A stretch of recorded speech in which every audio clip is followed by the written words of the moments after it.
बिस्मिल्लाहिर्रहमानिर्रहीम। अस्सलामु अलैकुम वरहमतुल्लाहि वबरकातुहू। कुछ अयाम जे वक़्फ़े खां बाद में अॼु वरी हिकु दफ़ो ॿीहर मसाइल दीनिया मसाइल शरइया जे रहनुमाई जे सिलसिले में दर्स मसाइल वुज़ू जे मुतल्लिक़ गुफ्तगू थी रही आहे। अॼु जो सभ खां पहिरियों मसइलो आहे, जेकॾहिं ॾंदनि मां रत वहे थी ऐं उहा रत थुक ते बि ग़ालिब आहे, घणी आहे ऐं वात जो ज़ाइक़ो बि मटिजी थो वञे, अहिड़ी सूरत में मुतवज़ी जो वुज़ू नथो बाक़ी रहे बल्कि वुज़ू टुटी थो पए। जॾहिं वुज़ू टुटी थो पए त अहिड़े मुतवज़ी खे ॿीहर वुज़ू करणु ज़रूरी आहे।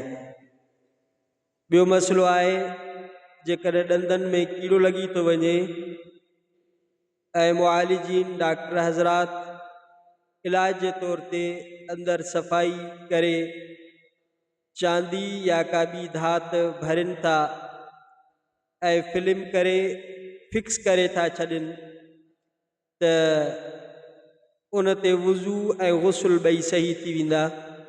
वुज़ू करण सां वुज़ू थी वेंदो, गुस्ल करण सां गुस्ल थी वेंदो।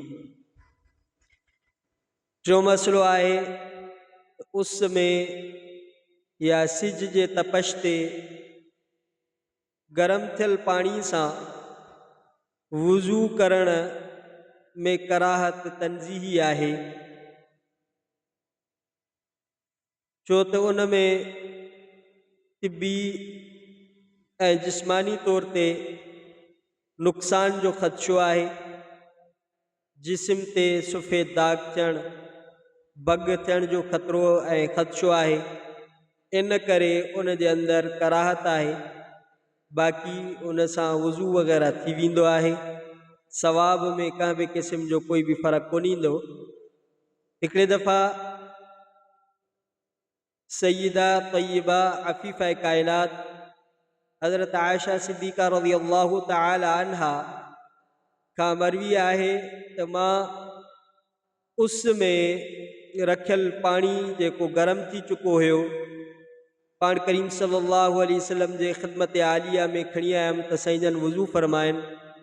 पाण करीम सल्लल्लाहु अलैहि वसल्लम मनो फ़रमायो ऐं फ़रमायूं त आयशा ईअं न कंदा कयो, इन सां पर्स जे बीमारी थियण जो ख़दशो हूंदो आहे।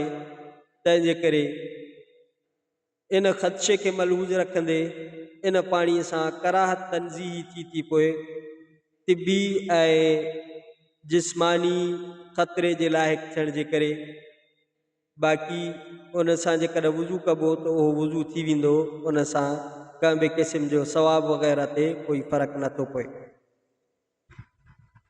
उन खां बाद मसइलो आहे त रमज़ानुल मुबारक में मिसवाक करे सघिजे थो। वुज़ू में मिसवाक करणु मुस्तहब आहे ऐं उहो ख़लूफ़ फ़म साइम जेको अल्लाह ताला खे पसंदीदा आहे, मिसवाक करण खां बाद में जेका उहा ख़लूफ़ रहे थी, उहा ई अल्लाह ताला खे पसंदीदा आहे। ॿियो मसइलो आहे त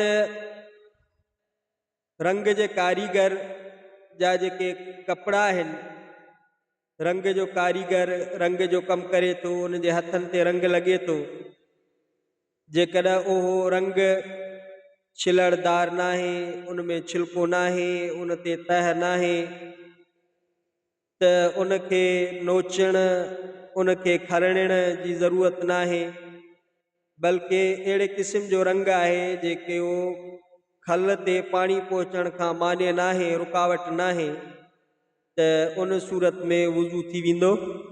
पर जेकॾहिं अहिड़ो रंग आहे जेको छिलड़दार आहे, छिलकेदार आहे ऐं खल ते वुज़ू वारे आज़ा ते पाणी पहुचाइण में माने आहे, त पोइ अहिड़े रंग खे साफ़ करणु ज़रूरी आहे। जेकॾहिं अहिड़े क़िस्म जे रंग खे साफ़ न कबो ऐं उहो जिस्म ते बाक़ी रहियो त पोइ अहिड़ी सूरत में वुज़ू न थी सघंदो। वज़ू जा अहम मसला हुया जेके बयान कया।